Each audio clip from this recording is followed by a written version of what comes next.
Bung Karno galau.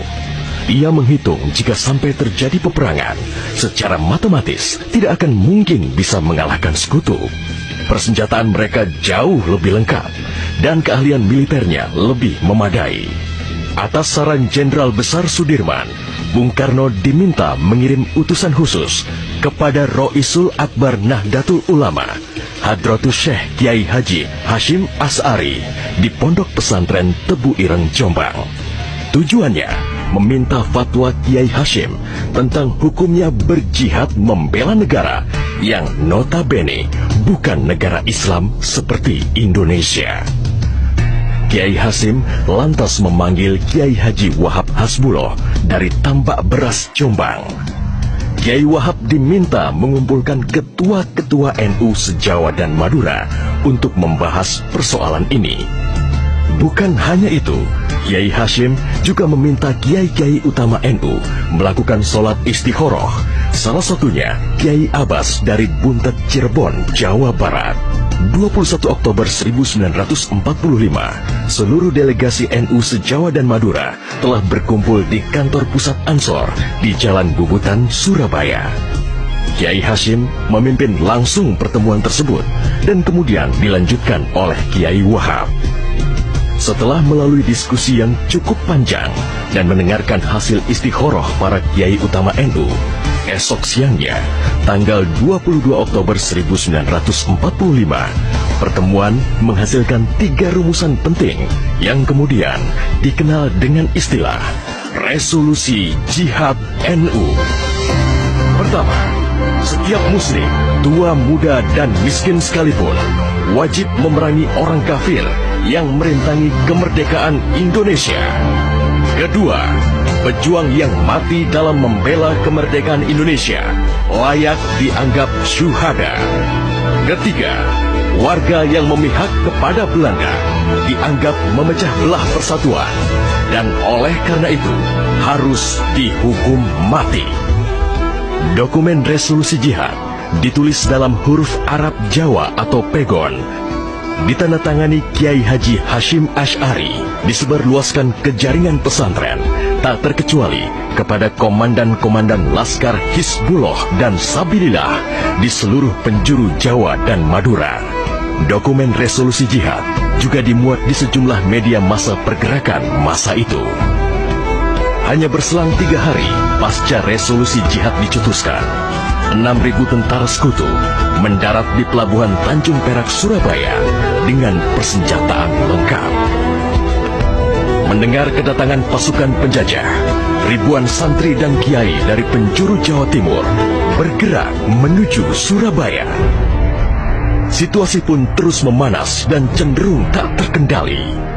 Resolusi Jihad NU telah memompa semangat perlawanan rakyat dan memicu terjadinya pertempuran hebat selama 3 hari di Surabaya, tanggal 27, 28, dan 29 Oktober 1945.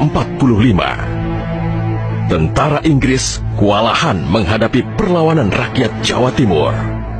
Mereka lantas mendatangkan Bung Karno ke Surabaya untuk diajak berunding melakukan gencatan senjata.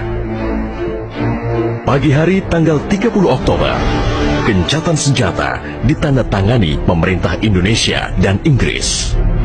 Namun, sore harinya terjadi insiden di Jembatan Merah yang menewaskan orang nomor 1 tentara Inggris di Surabaya, Jenderal Malabi. Gencatan senjata pun langsung berakhir.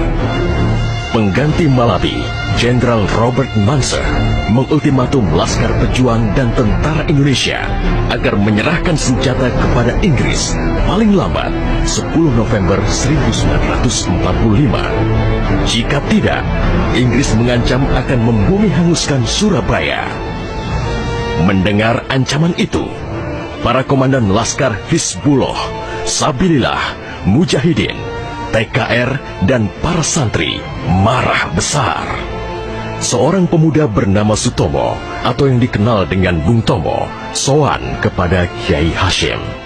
Ia meminta izin kepada Kiai Hashim untuk menyiarkan dan menyebarluaskan resolusi jihad melalui radio. Bismillahirrahmanirrahim. Merdeka! Saudara-saudara penduduk kota Surabaya, kita semuanya telah mengetahui bahwa hari ini tentara Inggris telah menyebarkan pamflet-pamflet yang memberikan suatu ancaman kepada kita semua. Kita diwajibkan untuk dalam waktu yang mereka tentukan menyerahkan senjata-senjata yang telah kita rebut dari tangannya tentara Jepang. Tetapi inilah jawaban kita. Selama banteng-banteng Indonesia masih mempunyai darah merah yang dapat membuat setarik kain putih, merah dan putih, maka selama itu kita mau menyerah kepada siapapun juga. Allahu Akbar, Allahu Akbar, Allahu Akbar. Merdeka! Pertempuran 10 November membuat malu tentara Inggris. Target mereka menguasai Surabaya dalam waktu 3 hari tak terbukti. Bahkan di hari yang kedua, Inggris kehilangan Jenderal Robert Munser.